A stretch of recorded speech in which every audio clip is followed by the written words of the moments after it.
শরীয়তপুরের ৩টি সংসদীয় আসনে ১০ জন প্রার্থীর মনোনয়নপত্র বাতিল ঘোষণা করা হয়েছে। তাদের মধ্যে ৫ জন রাজনৈতিক দলের মনোনীত প্রার্থী এবং ৫ জন স্বতন্ত্র প্রার্থী। যাচাই বাছাইয়ে বিএনপি মনোনীত সংসদ সদস্য প্রার্থী মিয়া নুরুউদ্দিন আহমেদ অপু, শফিকুর রহমান কিরণ ও সাঈদ আহমেদ আসলাম সহ ১৩ প্রার্থীর মনোনয়নপত্র বৈধ ঘোষণা করা হয়েছে। আজ শনিবার সকাল থেকে দুপুর পর্যন্ত শরীয়তপুর ৩ আসনের যাচাই বাছাই শেষে জেলার ৩টি আসনের বিষয়ে এসব তথ্য জানান জেলা প্রশাসক ও জেলা রিটার্নিং কর্মকর্তা তাহসিনা বেগম। এ সময় জেলা উপজেলা প্রশাসন, পুলিশ প্রশাসন, প্রার্থী ও তাদের সমর্থকরা উপস্থিত ছিলেন।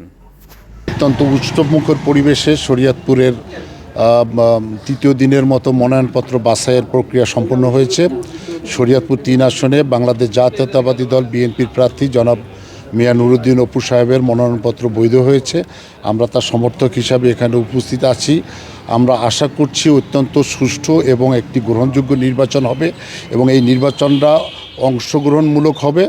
আমরা প্রশাসনের কাছে এটাই দাবি করব যাতে সুষ্ঠু নির্বাচন হয়, যাতে আইনশৃঙ্খলা ঠিক থাকে, তারা সেই ব্যাপারে সম্পূর্ণ ব্যবস্থা গ্রহণ করবেন এবং জনগণ তাদের পছন্দের প্রার্থীকে ভোট দিয়ে নির্বাচিত করবেন, এই আশাবাদ আমরা ব্যক্ত করছি।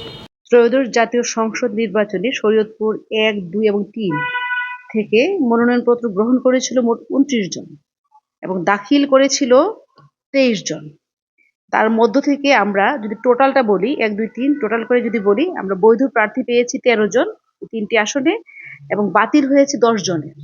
বাতিল হওয়ার পেছনে মেইন যে কারণটা ছিল, যারা স্বতন্ত্র প্রার্থী, আপনারা জানেন যে 1% ভোটার তালিকা যাচাই করতে হয় র্যান্ডম স্যাম্পলিংয়ে।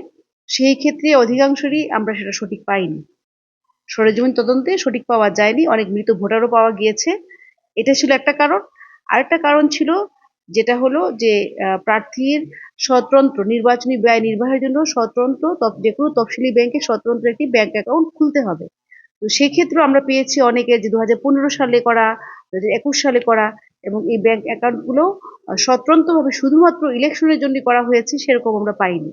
এই দুটো কারণই মেইন এটার জন্য। আর কাগজপত্রাদি তথ্যের গরমিল থাকার কারণে কিছু বাতিল হয়েছে।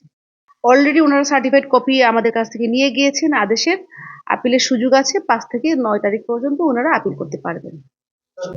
আমরা এই পর্যন্ত কোনো প্রার্থীর বিরুদ্ধে লিখিত কোনো অভিযোগ পাইনি বা মৌখিকভাবেও যখন আমরা উপস্থাপন করেছিলাম তখনও কেউ দেয়নি।